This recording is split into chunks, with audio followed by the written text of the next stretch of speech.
Item ಯಾವುದೇ ಇರಲಿ try ಮಾಡಿ ಆಚಿ ಚಿಕನ್ ಮಸಾಲಾ. ಇರಾನ್ ವಿರುದ್ಧ ಯುದ್ಧ ಮುಂದುವರಿಸುವ ಬಗ್ಗೆ ಟ್ರಂಪ್ ಮಾತನಾಡಿದ್ದಾರೆ. ಟ್ರಂಪ್ ಭಾಷಣದ ಬೆನ್ನಲ್ಲೇ ಷೇರು ಮಾರುಕಟ್ಟೆ ಅಲ್ಲೋಲ ಕಲ್ಲೋಲ ಆಗಿದೆ. ಭಾರತದ ಷೇರು ಮಾರುಕಟ್ಟೆಯಲ್ಲಿ ಮಹಾಕುಸಿತ. ಸೆನ್ಸೆಕ್ಸ್ 1400, ನಿಫ್ಟಿ 500 ಪಾಯಿಂಟ್ಗಳಷ್ಟು ಕುಸಿತ ಕಂಡಿದೆ. ಯುದ್ಧ ಮುಂದುವರಿಸುವ ಬಗ್ಗೆ ಟ್ರಂಪ್ ಮಾತನಾಡ್ತಾ ಇದ್ದಂತೆ ಟ್ರಂಪ್ ಭಾಷಣದ ಬೆನ್ನಲ್ಲೇ ಈ ರೀತಿ ಶೇರ್ ಮಾರ್ಕೆಟ್ ಅಲ್ಲೋಲ ಕಲ್ಲೋಲ ಆಗಿರೋದು. ಯುದ್ಧ ಆರಂಭವಾದಂತಹ ದಿನದಿಂದಲೂ ಕೂಡ ಬಹಳಷ್ಟು ಸಂಚಲನ, ಪ್ರತಿನಿತ್ಯ ಹಾವು ಏಣಿಯಾಟ. 1400 ಸೆನ್ಸೆಕ್ಸ್, ನಿಫ್ಟಿ 500 ಪಾಯಿಂಟ್ಗಳಷ್ಟು ಈಗ ಕುಸಿತ ಆಗಿದೆ. ಅದು ಟ್ರಂಪ್ ಭಾಷಣದ ಬೆನ್ನಲ್ಲೇ ಆದಂತಹ ಬೆಳವಣಿಗೆ. ಟ್ರಂಪ್ ಹೇಳಿಕೆ ಮೇಲೆ ಎಲ್ರಿಗೂ ಕೂಡ ಕುತೂಹಲ ಇತ್ತು. ಸೀಸ್ ಫೈರ್ ಮಾಡ್ತಾರಾ, ಏನ್ ಮಾಡಬಹುದು ಅನ್ನೋದು. ಆದರೆ ಯುದ್ಧ ಮುಂದುವರಿಸುವಂತಹ ಸೂಚನೆ ಕೊಟ್ಟಿದ್ದಾರೆ. ಎಸ್, ಹೂಡಿಕೆ ತಜ್ಞ ರುದ್ರಮೂರ್ತಿ ಅವರಿಗೆ ನಮ್ಮ ಜೊತೆ ಜಾಯ್ನ್ ಆಗಿದ್ದಾರೆ, ನೇರ ಸಂಪರ್ಕದಲ್ಲಿದ್ದಾರೆ. ರುದ್ರಮೂರ್ತಿ ಅವರೇ ನಮಸ್ಕಾರ. ನಮಸ್ಕಾರ ಮೇಡಮ್. ರುದ್ರಮೂರ್ತಿ ಅವರೇ, ಯುದ್ಧ ಆರಂಭ ಆದಾಗ್ಲಿಂದಲೂ ನೋಡ್ತಾ ಇದೀವಿ ನಾವು ಯಾವ ರೀತಿಯಲ್ಲಿ ಹಾವು ಏಣಿ ಆಟ ಅಂತ ಅನ್ನೋದನ್ನ ಶೇರ್ ಮಾರ್ಕೆಟ್ ನಲ್ಲಿ. ಅದು ಈ ಟ್ರಂಪ್ ಭಾಷಣದ ಬೆನ್ನಲ್ಲೇ ಆದಂತ ಈ ಬೆಳವಣಿಗೆ ಇದೆಯಲ್ಲ, ಇದು ಹೀಗೆ ಮುಂದುವರಿಯುತ್ತಾ, ಏನ್ ಸುಳಿವು ಕೊಡ್ತಾ ಇದೆ ಅಂತ? ನೋಡಿ, ಟ್ರಂಪಿನ ಮಾತುಕತೆಗಳ ಮೇಲೆ ಕಂಪ್ಲೀಟ್ ಆಗಿ ಇಡೀ ವಿಶ್ವದ ಮಾರ್ಕೆಟ್ ನಿಂತಿದೆ. ಬರೀ ಭಾರತ ದೇಶದಲ್ಲ, ಅದು ಬರೀ ಶೇರ್ ಮಾರ್ಕೆಟ್ ಅಲ್ಲ, ಚಿನ್ನ ಆಗಿರ್ಬೋದು, ಬೆಳ್ಳಿ ಆಗಿರ್ಬೋದು, ಕಚ್ಚಾ ತೈಲದ ಬೆಲೆಗಳಾಗಿರ್ಬೋದು, ಎಲ್ಲವೂ ಕೂಡ ಸಂಪೂರ್ಣವಾಗಿ ಟ್ರಂಪಿನ ಏನು ಟ್ವೀಟ್ ಮೇಲೆ ನಿಂತಿದೆ ಹಾಗೂ ಅವರ ಭಾಷಣದ ಮೇಲೆ ನಿಂತಿದೆ ಅಂತ ಹೇಳ್ತಿದ್ದೀನಿ. ಯುದ್ಧ ನಡೆದಾದ ನಂತರದ ದಿವಸಗಳಿಂದ ನೋಡೋದಾದ್ರೆ ಹತ್ತತ್ರ 15ರಿಂದ 20% ಇಳಿಕೆಯನ್ನ ನಿಫ್ಟಿ ಸೆನ್ಸೆಕ್ಸ್ ಅಲ್ಲಿ ನಾವು ನೋಡ್ತಾ ಇದ್ರೆ, ಓವರ್ ಆಲ್ ನೀವು ನೋಡೋದಾದ್ರೆ ಖಂಡಿತವಾಗ್ಲೂ ಆರ್ಥಿಕತೆಗೆ, ಇಡೀ ವಿಶ್ವಕ್ಕೆ ಇದು ಪೆಟ್ಟು ಕೊಡ್ತಾ ಇದೆ. ಕಚ್ಚಾ ತೈಲದ ಬೆಲೆಗಳು ಮೇಲ್ ಹೋಗ್ತಿರೋದ್ರಿಂದ, ಎಸ್ಪೆಷಲಿ ಇವಾಗ ನೀವು ನೋಡೋದಾದ್ರೆ $105 ಪ್ರತಿ ಬ್ಯಾರೆಲ್ಗೂ ಜಾಸ್ತಿ ಕಚ್ಚಾ ತೈಲದ ಬೆಲೆಗಳು ಅಂತಾರಾಷ್ಟ್ರೀಯ ಮಾರುಕಟ್ಟೆಯಲ್ಲಿದೆ. ಹಾಗೂ ರೂಪಾಯಿನ ಮೌಲ್ಯದಲ್ಲೂ ಕೂಡ ಭಾರಿ ಕುಸಿತವನ್ನ ಕಾಣ್ತಾ ಇದ್ದೀವಿ. ಮತ್ತೊಂದು ಕಡೆ ವಿದೇಶಿ ಬಂಡವಾಳದಾರರು ಬರೀ ಕೇವಲ ಮಾರ್ಚ್ ತಿಂಗಳಲ್ಲಿ, ಕಳೆದ ತಿಂಗಳಲ್ಲಿ 1,20,000 ಕೋಟಿ ರೂಪಾಯಿಗಳನ್ನ ವಿತ್ಡ್ರಾ ಮಾಡಿದ್ದಾರೆ ಅಥವಾ ಮಾರಾಟ ಮಾಡಿ ಷೇರುಪೇಟೆಯಿಂದ ಆಚೆ ಹೋಗಿದ್ದಾರೆ. ಸೊ ಇದು ಎಲ್ಲವನ್ನ ನೋಡೋದಾಯ್ತು ಅಂದ್ರೆ ಖಂಡಿತವಾಗ್ಲೂ ಮೊದಲನೇದಾಗಿ ಇಂತಹ ಸಮಯದಲ್ಲಿ ಪ್ಯಾನಿಕ್ ಆಗಬಾರ್ದು ಹೂಡಿಕೆದಾರರು ಅಂತ ಹೇಳ್ತೀನಿ. ಅದು ಬರೀ ಶೇರ್ಸ್ ಅಲ್ಲ, ಇನ್ಕ್ಲೂಡಿಂಗ್ ಸಿಲ್ವರ್, ಗೋಲ್ಡ್, ನಾವೇನ್ ಸೇಫ್ ಅಸೆಟ್ ಅಂತ ಕರಿತೀವಿ, ಚಿನ್ನ ಬೆಳ್ಳಿಯಲ್ಲೂ ಕೂಡ. ಬೆಳ್ಳಿಯಲ್ಲಿ 4,20,000 ರೂಪಾಯಿ ಪ್ರತಿ ಕೆಜಿಗೆ ಹೋದಂತಹ ಬೆಳ್ಳಿ 2,30,000 ಬಂತು ಅಂದ್ರೆ, ಬೆಳ್ಳಿಯಲ್ಲಿ 45% ಇಳಿಕೆಯನ್ನ ಕೇವಲ 1-1.5 ತಿಂಗಳಲ್ಲಿ ನಾವು ನೋಡ್ತಾ ಇದ್ದೀವಿ. ಈ 45% ಇಳಿಕೆ ಕಡಿಮೆ ಅಲ್ಲ ಇದು. ಸೊ ಹಾಗಾಗಿ ನಾನು ಏನ್ ಹೇಳ್ತಾ ಇದ್ದೀನಿ, ಯಾವುದೇ ಆಗ್ಲಿ, ಷೇರುಪೇಟೆ ಆಗ್ಲಿ, ಚಿನ್ನ ಆಗ್ಲಿ, ಬೆಳ್ಳಿ ಆಗ್ಲಿ, ಎಲ್ಲವೂ ಕೂಡ ಒಟ್ಟಿಗೆ ಕುಸಿತವನ್ನ ಕಾಣ್ತಾ ಇದೆ. ಹಾಗಾಗಿ ಯುದ್ಧ ನಡೆಯೋವರೆಗೂ ಕೂಡ ಪ್ಯಾನಿಕ್ ಆಗದೇನೆ ಖಂಡಿತವಾಗ್ಲೂ ಸೇಫ್ಟಿ ಕಡೆ ಹೋಗ್ಬೇಕು. ಲಾರ್ಜ್ ಕ್ಯಾಪ್ ಸೆಕ್ಟಾರ್ಸ್ ಹಾಗೂ ದೊಡ್ಡ ದೊಡ್ಡ ಶೇರ್ಗಳಲ್ಲಿ ಇಂಥ ಸಮಯದಲ್ಲಿ ಹೂಡಿಕೆ ಮಾಡಿ ಮಿಡ್ ಅಂಡ್ ಸ್ಮಾಲ್ ಕ್ಯಾಪ್ ಅನ್ನ ಅವಾಯ್ಡ್ ಮಾಡಿ. ಹಾಗೂ ಈ ಯುದ್ಧ ಮುಗಿದ್ರೂ ಕೂಡ ಇಮಿಡಿಯೇಟ್ ಆಗಿ ಆ ಮುಗಿಯುವ ಲಕ್ಷಣಗಳು ಕಾಣ್ತಾ ಇಲ್ಲ. ಒಂದ್ ಕಡೆ ಟ್ರಂಪ್ ಹೇಳ್ತಿದ್ದಾರೆ 2-3 ವಾರದವರೆಗೂ ಕೂಡ ನಾವು ಇವಾಗಿಂದ ಯುದ್ಧವನ್ನ ತೀಕ್ಷ್ಣಗೊಳಿಸ್ತೀವಿ ಅಂತ. ಮತ್ತೊಂದ್ ಕಡೆ ಇರಾನ್ ಹೇಳ್ತಾ ಇದೆ, ನೀವು ಟ್ರಂಪ್ಗೂ ಜಾಸ್ತಿ ಇವತ್ತು ಇರಾನಿನ ಮಾತನ್ನ ಖಂಡಿತ ತಗೋಬಹುದು.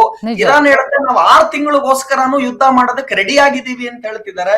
ಸೊ ಈ ಎಲ್ಲಾ ವಾತಾವರಣ ಬೆಳವಣಿಗೆ ನೋಡಿದ್ರೆ ಯುದ್ಧ ಇಮಿಡಿಯೇಟ್ ಆಗಿ ಮುಗಿದ್ರೂ ಕೂಡ ಆ ಯುದ್ಧದಿಂದ ಆಗಿರುವಂತಹ ದುಷ್ಪರಿಣಾಮ ಏನಿದೆ ಅದರಿಂದ ಚೇತರಿಸ್ಕೊಳ್ಳೋದಕ್ಕೆ ಇಡೀ ವಿಶ್ವಕ್ಕೆ 6 ತಿಂಗಳಿಂದ 1 ವರ್ಷ ಬೇಕು. ಭಾರತ ಕಚ್ಚಾ ತೈಲದ ಮೇಲೆ ಕಂಪ್ಲೀಟ್ ಆಗಿ ಡಿಪೆಂಡೆಂಟ್ ಆಗಿರೋದ್ರಿಂದ ನಮಗೂ ಕೂಡ ಯುದ್ಧ ಮುಗಿದ್ರೂ ಕೂಡ ಇಮಿಡಿಯೇಟ್ ಆಗಿ ಅದರಿಂದ ಹೊರಗಡೆ ಬರೋದಕ್ಕೆ, ಆಲ್ರೆಡಿ ಮಾಡಿರುವಂತಹ ಡ್ಯಾಮೇಜ್, ನಷ್ಟದಿಂದ ಹೊರಗಡೆ ಚೇತರಿಸ್ಕೊಳ್ಳೋದಕ್ಕೆ ಇನ್ನೊಂದು 6 ತಿಂಗಳಿಂದ 1 ವರ್ಷ ಖಂಡಿತ ಬೇಕು ಅಂತ ಹೇಳ್ತೀನಿ. Thank you so much Rudramurthy ಅವರೇ, TV9 ಜೊತೆ ಮಾತನಾಡಿದ್ದಕ್ಕೆ. ಇನ್ನು ಬೆಂಗಳೂರಿನಲ್ಲಿ ಆಟೋ ಚಾಲಕರ ಪರದಾಟ ಮುಂದುವರೆದಿದೆ. ಗ್ಯಾಸ್ಗಾಗಿ ನಿನ್ನೆಯಿಂದ ಕ್ಯೂ ನಿಂತಿದ್ದಾರೆ. ಕಿಲೋಮೀಟರ್ ಗಟ್ಟಲೆ ಆಟೋಗಳು ಬಂಕ್ ಎದುರು ನಿಂತಿದ್ದನ್ನ ನೋಡಿದ್ವಿ. 12 ಗಂಟೆಗಳಿಂದ LPGಗಾಗಿ 100 ಆಟೋಗಳು ಕ್ಯೂ ನಿಂತಿವೆ. ರಾತ್ರಿಯಿಂದ ಆಟೋದಲ್ಲೇ ಊಟ, ನಿದ್ದೆ. ವಿಜಯನಗರದ ಹೊಸಳ್ಳಿ HP ಬಂಕ್ ಮುಂದೆ ಕ್ಯೂ ನಿಂತಿದ್ದಾರೆ. ನಮ್ಮ ಪ್ರತಿನಿಧಿ ವಿನಯ್ ಗ್ರೌಂಡ್ ರಿಪೋರ್ಟ್ ಕೊಟ್ಟಿದ್ದಾರೆ, ನೋಡೋಣ ಬನ್ನಿ. ಅದಕ್ಕೆ ನಾನೀಗ ಹೊಸಳ್ಳಿ ಸರ್ಕಲಲ್ಲಿರುವಂತಹ HP ಆಟೋ LPG ಬಂಕ್ ಮುಂದೆ ಇದ್ದೀನಿ, ನಿಮಗೆ ತೋರಿಸ್ತಾ ಇದ್ದೀನಿ. ಇಲ್ಲಿ ಸರಿಸುಮಾರು 200-300ಕ್ಕೂ ಹೆಚ್ಚು ಆಟೋಗಳು ಕ್ಯೂ ನಿಂತಿವೆ. ಸದ್ಯಕ್ಕೆ ನಿನ್ನೆ ಖಾಲಿಯಾಗಿರುವಂಥ ಆಟೋ LPG ಲೋಡ್ ಬರಬೇಕಿದೆ. ಹೀಗಾಗಿ ಸದ್ಯಕ್ಕೆ ಬಂಕಲ್ಲಿ LPG ನೋ ಸ್ಟಾಕ್ ಅಂತ ಬೋರ್ಡನ್ನು ಹಾಕಿದ್ದಾರೆ. ಇನ್ನೇನು 11 ಗಂಟೆ ನಂತರ ಒಂದು ಸ್ಟಾಕ್ ಬರುತ್ತೆ ಅನ್ನೋಂಥ ಮಾಹಿತಿಯನ್ನು ಕೂಡ ಕೊಟ್ಟಿದ್ದಾರೆ. ಹೀಗಾಗಿ ಸರಿಸುಮಾರು 300-400 ಆಟೋಗಳು ಕ್ಯೂ ನಿಂತಿದ್ದಾರೆ. ಹೆಚ್ಚು ಕಡಿಮೆ ನಿನ್ನೆ ಮಧ್ಯಾಹ್ನದಿಂದನೂ ಕೂಡ ಸಾಕಷ್ಟು ದೊಡ್ಡ ಪ್ರಮಾಣದಲ್ಲಿ ಕ್ಯೂ ನಿಂತಿರುವಂಥದ್ದು ನಿಮಗೆ ಕ್ಯೂವನ್ನು ತೋರಿಸ್ತಾನೆ. ಇಲ್ಲಿರುವಂಥ ಚಾಲಕರೆಲ್ಲರೂ ಕೂಡ ನಿನ್ನೆ ಮಧ್ಯಾಹ್ನದ ಬಳಿಕ ಒಂದು 3 ಗಂಟೆ 2 ಗಂಟೆ ನಂತರ ಕ್ಯೂ ನಿಂತಿದ್ದಾರೆ. ನಾಳೆ ನಮಗೆ LPG ಸಿಗುತ್ತೆ, ಸೊ ನಾವು ಫುಲ್ ಲೋಡ್ ಮಾಡಿಕೊಂಡ್ರೆ ನಾವು ಒಂದು ದಿವಸ ಡ್ಯೂಟಿ ಮಾಡ್ಬೋದು ಅನ್ನೋಂಥದ್ದು ಈ ಚಾಲಕರ ಮನದಾಳದ ಮಾತುಗಳು. ನಿಜಕ್ಕೂ ಕೂಡ ಒಂದು ಅಕ್ಷರಶಃ ಪರದಾಟ ಇದು. ಬೆಂಗಳೂರಲ್ಲಿ ಇಂತಹ ಸ್ಥಿತಿ ಯಾವತ್ತೂ ಬಂದಿರಲಿಲ್ಲ ಆಟೋ ಚಾಲಕರಿಗೆ, ಈ ಬಾರಿ ಬಂದಿದೆ. ಏನು ಹೇಳ್ತಾರೆ ಚಾಲಕರು ನಿಜಕ್ಕೂ ಕೂಡ, ಯಾಕಂದ್ರೆ ಇದನ್ನೇ ನಂಬ್ಕೊಂಡು ಅವ್ರು ಜೀವನ ನಡೆಸಿರ್ತಾರೆ, ಇದನ್ನೇ ನಂಬ್ಕೊಂಡು ಕುಟುಂಬಗಳಿರುತ್ತೆ. ಅವರ ಸಮಸ್ಯೆಗಳೇನು, ಏನು ಪರದಾಟ ಕಂಡು ಬರ್ತಾ ಇದೆ ಸರ್? ಈಗ ಎಷ್ಟು ಸಮಯದಿಂದ ಕ್ಯೂ ನಿಂತಿದ್ದೀರಿ ಸರ್? ನಿನ್ನೆ ನಾವು 12ವರೆಗೆ ಬಂದವರು. ನಿನ್ನೆ ಗ್ಯಾಸ್ ಹಾಕ್ತಾ ಇದ್ರು, ಏನೋ ಸ್ವಲ್ಪ ಇಲ್ಲಿ ಸಮಸ್ಯೆ ಆಯಿತು, ಇಲ್ಲಿ ನಾನು ಮುಂದೆ ಅಂತ, ಅದಕ್ಕೋಸ್ಕರ ಗ್ಯಾಸ್ ನಿಲ್ಲಿಸ್ಬಿಟ್ರು ಆದಮೇಲೆ ಏನು ಮಾಡಿದ್ರು, ಪೊಲೀಸವರೆಲ್ಲ ಬಂದರು. ನೋಡ್ರಿ ನಿಮ್ಮ ಗ್ಯಾಸ್ ಯಾವತ್ತೂ ಸಿಕ್ಕುತ್ತೆ ನಿಮಗೆ, ಅದೇ ಗಲಾಟೆಗಳು ಮಾಡೋಕೆ ಹೋಗ್ಬೇಡ್ರಿ, ಒಬ್ಬರಾಗಿ ಹಾಕ್ಸ್ಕೊಂಡು ಹೋಗ್ರಿ ಅಂತ ಅವ್ರು ಪೊಲೀಸರು ನಮಗೆಲ್ಲ ಸಮಾಧಾನ ಮಾಡಿ ಕಳಿಸ್ಬಿಟ್ಟು ಹೋದ್ರು. ನಮ್ಮದು ಎಲ್ಲ ಇಲ್ಲೇ ಇರೋದು ಮನೆಗಳು ಎಲ್ಲ ಏನು ಮಾಡಿದ್ರು, ಗಾಡಿಗಳು ತೊಗೊಳೋದು. ಇವತ್ತು 3 ಗಂಟೆ ಬೆಳಗಿನ ಜಾವ ಎಲ್ಲ ಆಟೋ ಡ್ರೈವರ್ ಎಲ್ಲ ತಂದು ಹಾಕಿದ್ದಾರೆ ಗಾಡಿ. 11 ಗಂಟೆಗೆ ಬರ್ತೈತೆ ಅಂದವ್ರೆ, ಬಂದರೆ ಎಲ್ಲರೂ ಹಾಕ್ಸ್ಕೊಂಡು ಹೋಗ್ತೀವಿ. ಯಾವಾಗ ಕ್ಯೂ ನಿಂತಿದ್ರು? ಕೆಲವರೆಲ್ಲ ಮಧ್ಯಾಹ್ನ 3 ಗಂಟೆ ಬೆಳಿಗ್ಗೆ 3 ಗಂಟೆ 6 ಗಂಟೆಗೆ ಹಾಕ್ತೀನಿ ಅಂದ್ರು, ಬಂದಿಲ್ಲ. ಇವಾಗ 8 ಗಂಟೆ ಅಂದ್ರು, ಬಂದಿಲ್ಲ. 11 ಗಂಟೆ ಅಂತ ಹೇಳಿದ್ರು, 11 ಗಂಟೆಗೆ ಬರುತ್ತೋ ಇಲ್ವೋ ಗೊತ್ತಿಲ್ಲ, ಅದು ದೇವ್ರಿಗೆ ಗೊತ್ತು. ಕಾಯ್ತಾ ಇದೀವಿ ಡ್ರೈವರ್ಗಳು. ಅವ್ರು ನಮ್ಮ ಹೊಟ್ಟೆ ಪಾಡಿಗೆ ಅವ್ರು ಹೊಡಿತೇವೆ ಸಾಕು, ನಮಗೆ ಊಟ ಸಿಕ್ಕಿದ್ರೆ ಸಾಕಾಗಿದೆ. ನಮಗೆ ಗ್ಯಾಸ್ ಬೇಕಷ್ಟೇ. ಅವ್ರು ಏನೇನು ಕೊಡ್ತಾರೋ ನಮ್ಗೆ ಅದೇನು ಬೇಕಾಗಿಲ್ಲ. ನಮ್ಗೆ ಗ್ಯಾಸ್ ಕೊಟ್ಟರೆ ನಮ್ಮ ಹೆಂಡತಿ ಮಕ್ಕಳು ನಾವು ಸಾಕೋತೀವಿ, ನಮ್ಗೆ ಅದೇ ಬೇಕಾಗಿರೋದು. ಇಷ್ಟು ಬಿಟ್ಟರೆ ನಾವು ಇನ್ನೇನು ಕೇಳ್ಕೊತಾ ಇಲ್ಲ ಅವ್ರ ಹತ್ರ. ನಮಗೆ ಬೇಕು, ಕಾಯ್ತಾ ಇದೀವಿ. ಈಗ ಎಷ್ಟು ಗಂಟೆಗೆ ಬರುತ್ತೆ ಅಂತ ಹೇಳಕ್ಕಾಗಲ್ಲ. 11 ಗಂಟೆ ಅಂತ ಹೇಳಿದಾರೆ, 2 ಗಂಟೆ ಆದ್ರೂ 3 ಗಂಟೆ ಆದ್ರೂ ನಾವು ಕಾಯ್ತಾನೆ ಇದೀವಿ. ಎಷ್ಟು ಗಂಟೆಯಿಂದ ನೀವು ನಿಂತಿದ್ರೆ ಕ್ಯೂ? ಸರ್ ನಾವು ನಿನ್ನೆ ರಾತ್ರಿ ಬಂದು ಮತ್ತೆ ವಾಪಸ್ ಹೋಗಿ ಬೆಳಗಿನ ಜಾವ 4 ಗಂಟೆಗೆ ನಮ್ಮ ದೇವರಾಜಿಗೆ ಫೋನ್ ಮಾಡಿ 4 ಗಂಟೆಗೆ ಬಂದು ನನ್ನ ಏನೋ ಟೋಕನ್ ಅಂದರು. ನಮ್ಗೆ ಅದೆಲ್ಲ ಬೇಡ ಅಂದ್ಬಿಟ್ಟು ನಿಂತ್ಕೊಂಡು ಬೆಳಗಿನ ಜಾವ 4 ಗಂಟೆಯಿಂದ ಕಾಯ್ತಾ ಇದ್ದೀವಿ. 8 ಗಂಟೆಗೆ ಬರ್ತೀರಿ ಅಂದರು. ಸರಿ 8 ಗಂಟೆ ಆಯಿತು. ಇವತ್ತು 9:30 ಇರ್ಬೋದು, ಇನ್ನೂ ಬಂದಿಲ್ಲ. 11 ಗಂಟೆ. ಸರಿ ಕಾಯ್ತೀವಿ, ನಮಗೆ ಗ್ಯಾಸ್ ಸಿಕ್ಕಿದ್ರೆ ಸಾಕು. ಯಾಕಂದರೆ ನಮ್ದು ಅವತ್ತಿನ ಜೀವನ ಅವತ್ತು ಸರ್. ನಾವೇನು ದೊಡ್ಡವರಲ್ಲ, ನಾವೇನು ಶ್ರೀಮಂತರಲ್ಲ. ಅವತ್ತಿನ ಜೀವನ ಅವತ್ತು. ನಾವು ಯಾರನ್ನೂ ದೂರಲ್ಲ ಸರ್.